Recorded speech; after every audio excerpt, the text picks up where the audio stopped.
Les mots ont-ils perdu leur sens ? La question n'est pas nouvelle, notre langue est vivante, le sens des mots évolue, et pourtant il faut une certaine constance, ne serait-ce que pour se comprendre entre nous et avec les hommes qui nous ont précédés. Alors nous qui vivons sous l'empire de l'état d'urgence depuis des mois, est-ce que nous assistons à une redéfinition de certains mots, comme celui de liberté, d'état de droit ? Est-ce que les débats sur les sujets sociétaux visent aussi à transformer le sens que l'on donne aux mots ? Je poserai ces questions ce soir à maître Geoffroy De Vries, avocat et auteur du livre « Le hold-up des mots ». Maître, merci beaucoup d'avoir accepté notre invitation. Bonsoir. Bonsoir. Alors, qu'est-ce qui vous a donné envie fondamentalement d'écrire ce livre ? C'est une lecture, une expérience, un constat ?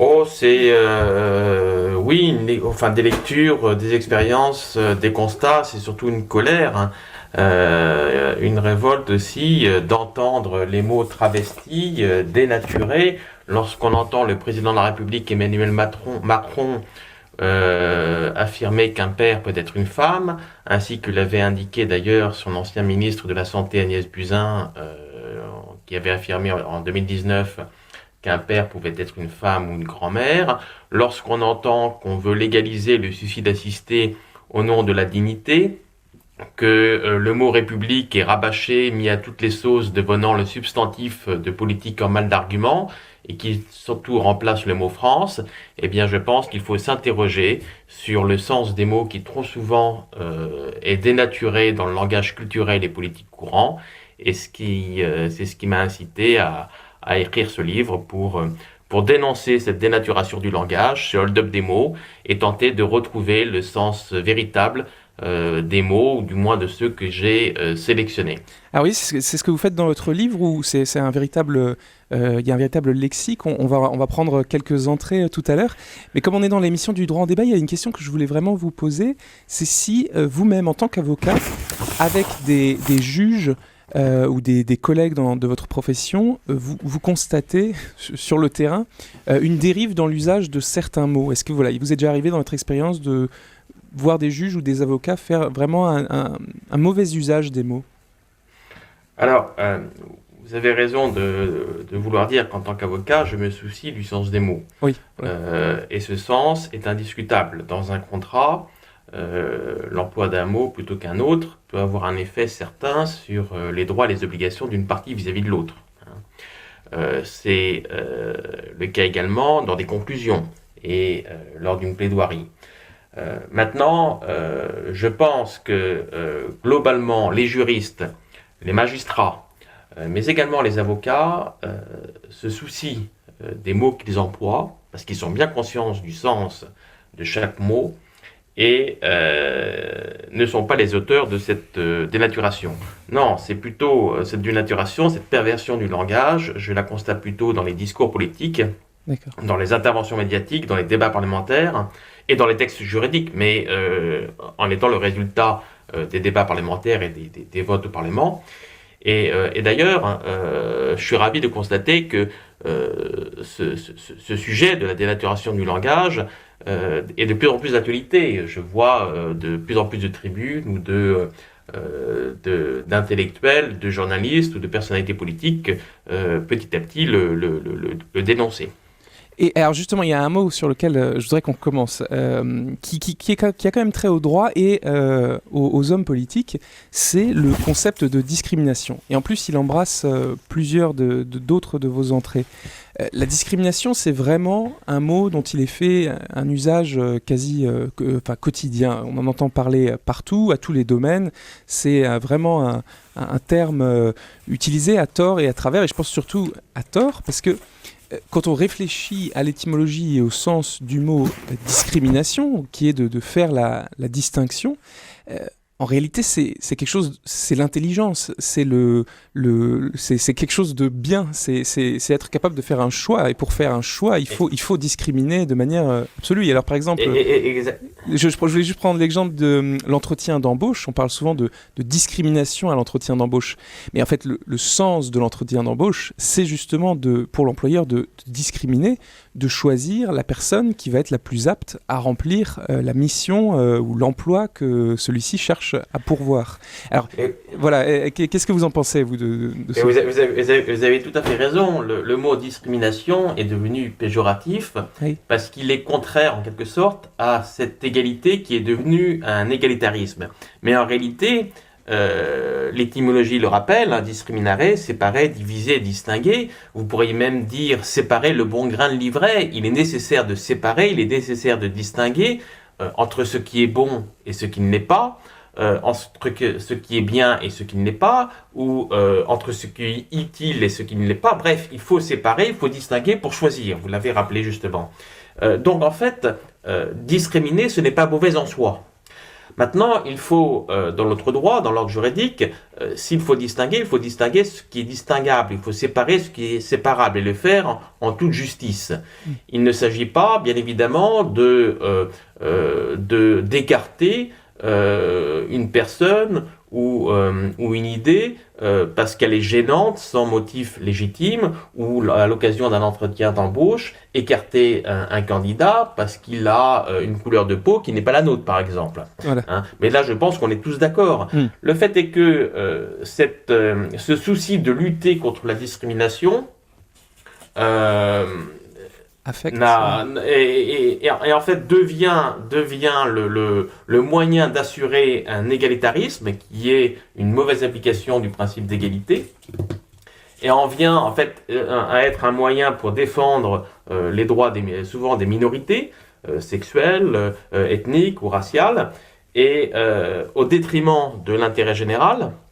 Et il y a parfois aussi une ambivalence, une contradiction entre, pour certains qui revendiquent des droits, tout en revendiquant une certaine différence, un droit à la différence et un droit à l'égalité, donc il y a une certaine contradiction.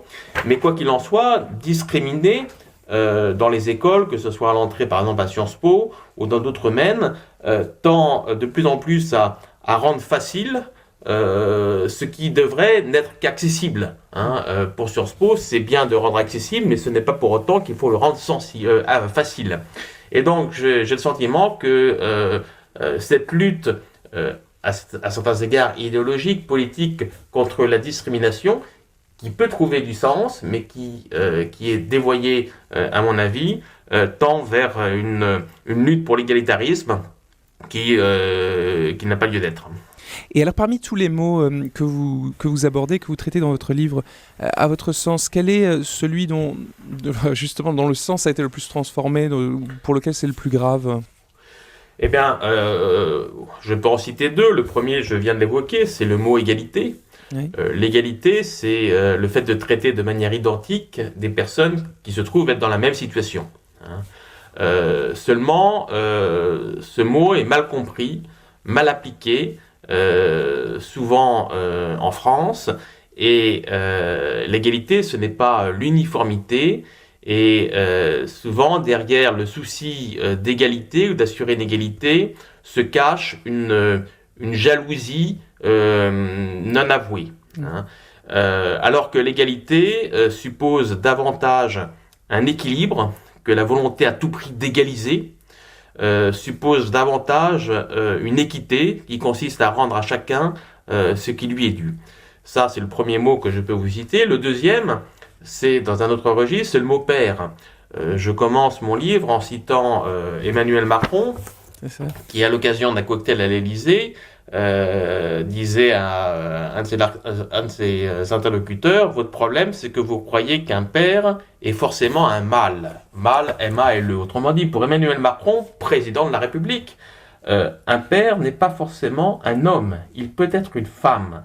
À partir du moment où on a toujours considéré, et je pense que des gens raisonnables considèrent toujours qu'un père, c'est l'homme, le parent biologique ou adoptif d'un enfant de genre masculin, à partir du moment où on considère qu'il peut être une femme, on dénature le mot père, on triche avec ce mot. Et ça va dans le sens aussi de l'idéologie du genre qui entend effacer la différence entre le père et la mère, la différence entre les sexes.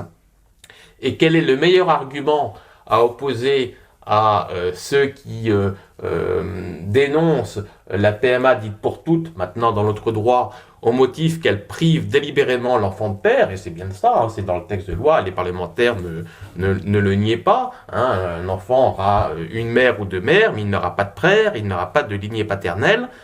Comment dénoncer, comment argumenter contre ceux qui dénoncent, à juste titre me semble-t-il, cette PMA dite sans père? Eh bien, tout simplement en disant, mais vous vous trompez, un père peut être une femme.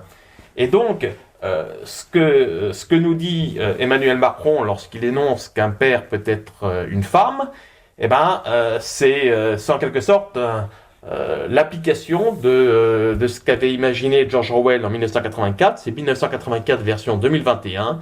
C'est le système orwellien qui existe de plus en plus dans notre pays. Alors, je voudrais encore aborder avec vous deux thèmes d'actualité. D'abord, la Covid-19 et l'instruction en famille. Juste une réflexion générale d'abord sur les restrictions objectives qu'il y a eu et qu'il y a toujours à nos libertés en lien avec donc, la Covid-19.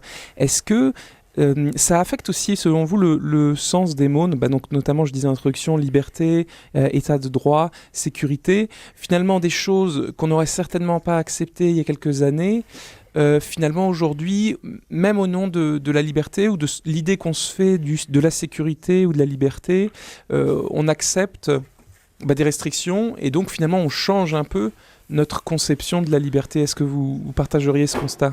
Enfin, cette affirmation. En l'occurrence, je ne suis pas certain que le mot liberté ou le mot sécurité soit dénaturé lorsqu'il est employé au sujet de la Covid.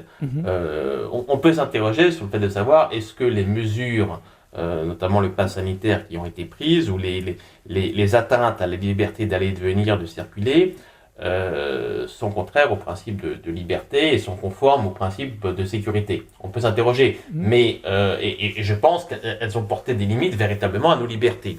Mais de là à dire que le mot liberté a été dénaturé, je n'en suis pas certain. Mais c'est évident que nous interdire de sortir de chez soi, le confinement, nous obliger à porter un masque, sans savoir véritablement si c'est utile, parce que personne n'a aujourd'hui prévu, on ne sait pas véritablement comment circule le virus, donc on ne sait pas si le masque est véritablement nécessaire. Par contre, on peut estimer, à juste titre, que ne sachant pas, il est peut-être préférable de le mettre à titre de prévention.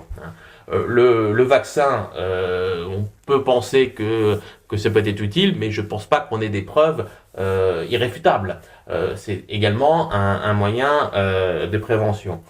Mais c'est évident que toutes ces mesures portent atteinte à la liberté d'aller et de venir, de sortir de chez soi, d'aller au restaurant dès lors qu'on n'a pas de pass sanitaire, de jouir ou d'aller au culte, à la messe ou au temple pour les croyants.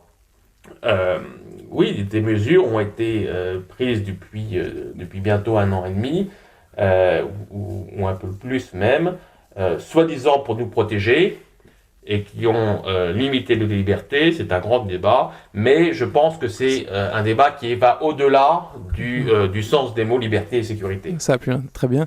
Et alors, l'instruction en famille, on en a parlé dans cette émission déjà, et donc il y a quelque chose de redondant qui est venu pour justifier, là encore, on va dire une restriction à cette possibilité pour les parents d'instruire leurs enfants en famille, c'est de faire respecter, de transmettre les valeurs de la République, le respect des principes républicains. C'était vraiment les intitulés, ça a été dit et redit. Et finalement, les valeurs de la République, quelles sont-elles ? Qui les a définies ? Et est-ce qu'elles sont vraiment constantes ? Est-ce qu'elles n'évoluent pas, elles, beaucoup, surtout sur les dernières années ? Et, d'abord, qu'est-ce que la République ? La République, c'est malheureusement un mot galvaudé qui est rabâché par tous nos politiques, alors qu'il a un sens plus ou moins précis. Il a remplacé en 1792 la monarchie, et la République, c'est une idée, c'est un système qui s'oppose à la monarchie, mais qui est trop souvent confondu avec la démocratie. Il y a la démocratie, c'est un mode de gouvernement qui existe en France, bien heureusement, mais qui est peut-être tout à fait monarchique, en Angleterre, en Espagne, en Belgique, alors que la République, c'est une idée, c'est un système qui ne garantit pas la démocratie. Souvenez-vous de l'URSS, c'était une république. Si vous pensez à la République populaire démocratique de Corée, elle n'a rien de démocratique. Donc la république, c'est un mot galvaudé qui fait l'objet d'une idolâtrie disproportionnée aux dépens, je pense, des individus, de la culture et du mot qui n'est plus employé, le mot France. Alors, qu'en est-il des valeurs républicaines?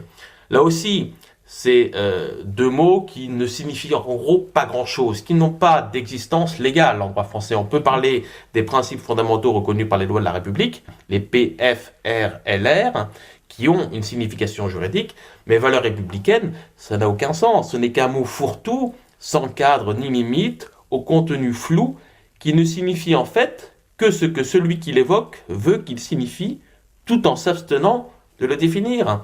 Il s'agit d'un terme qui rassure parce qu'il conjugue des mots positifs, valeurs et république, encore que république on peut s'interroger, mais les valeurs républicaines invoquées par un islamo-gauchiste pour critiquer par exemple la lutte contre le séparatisme islamique diffèrent de celles prônées par le gouvernement ou de celles prônées par un responsable politique ou un intellectuel qui se soucie avant tout de la défense des Français et de notre culture. Et donc, c'est un concept qui n'est pas défini, mais qui véhicule une idéologie républicaine, pour ne pas dire révolutionnaire. Il faut remonter à 1789, et je pense que ce n'est pas à la famille, ou du moins c'est pas à l'État de forcer les familles à enseigner ça à leurs enfants, dès lors qu'on ne sait pas véritablement de quoi on parle. Eh bien, merci beaucoup, Maître Geoffroy de Vries, pour cette introduction donc, à votre livre « Le hold-up des mots, redonner aux mots leur vrai sens ». C'est aux éditions L'Archipel. Merci encore d'être venu sur le plateau d'RCF pour en parler. Merci à vous. Très bonne soirée sur RCF Alsace.